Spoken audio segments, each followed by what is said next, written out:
Hi everybody, this is another video in our series describing the process of Bible translation.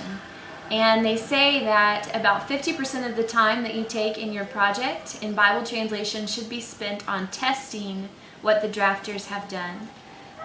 So what we've done is we arrived in Cameroon and we worked with a particular group of people for a number of years. And within that group of people, we found the people who got all worked up about the placement of a comma, for example, and we knew that those people were the people that we wanted to test the Bible translation.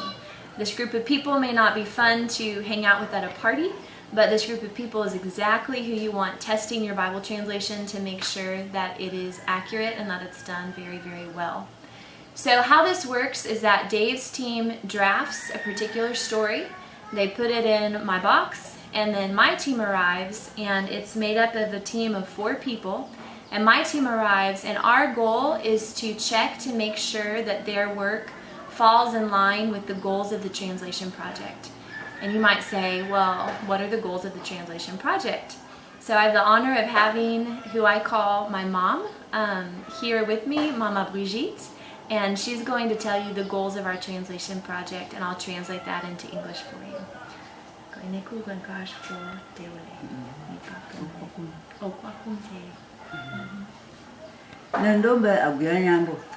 Hello, my brothers.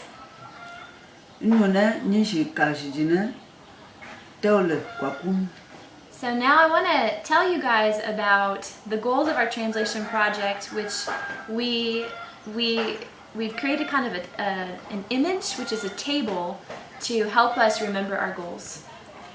The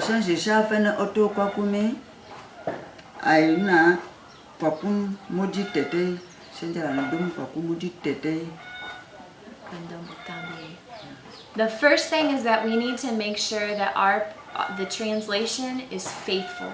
That means that it is consistent with the message, the meaning of the original in the Greek and the Hebrew. We also need to make sure that the translation is accepted. And what that means is not that the message is acceptable to the people, but instead the type of language that we use, that it's acceptable to the people. So if the people want, for instance, like King James English, and they say unless it's King Jamesy, we don't want it, then we need to translate it in a way that it will be acceptable. If they say no, we want it to sound like, just kind of an average Kwakum guy, then we want to translate it so that it would be accepted. We also need to make sure that the translation is translated in a way that the Kwakum is understandable. We also need to make sure that we translate the story in a way that the Kwakum is spoken Kwakum, is a Kwakum that's normal, it's a Kwakum that it's accessible, everybody understands. And so those are our goals.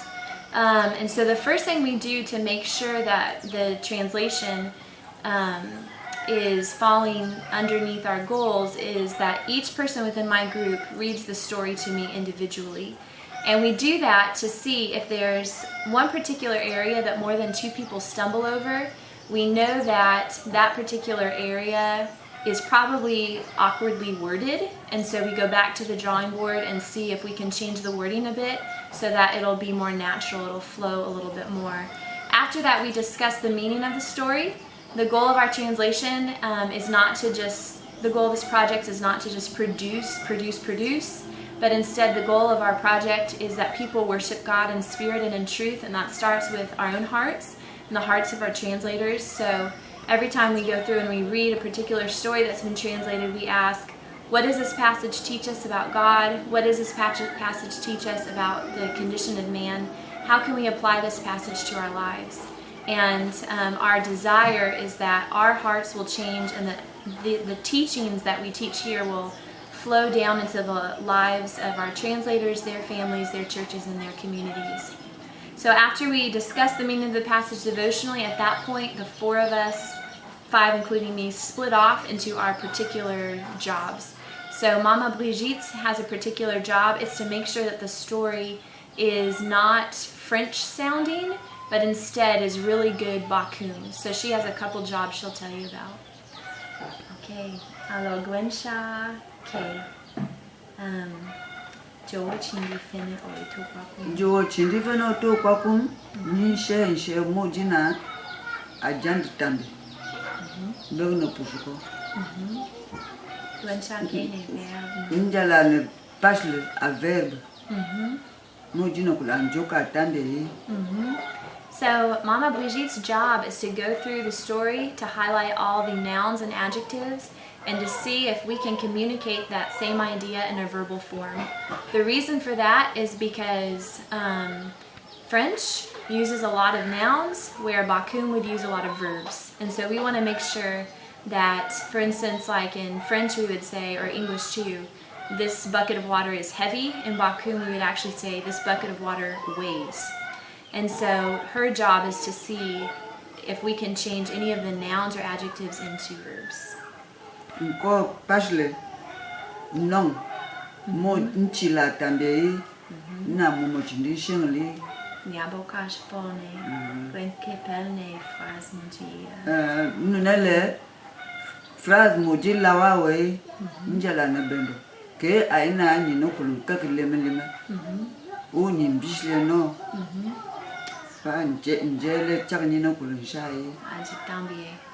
else she does is she looks at every single sentence, and she looks at its length, because Kwakum has very short sentences, and if the sentences are really, really long, we know that it's not really good Kwakum, generally. And so what she does, she looks for long sentences and looks to see if it would be natural for her to cut them into 2 sentences, and that's what she does. So, and she does a good job. And so next time we'll see another person's role within the testing team and what their job is. So thank you for joining us, and we'll see you next time. Bye. Bye-bye. May you live in peace.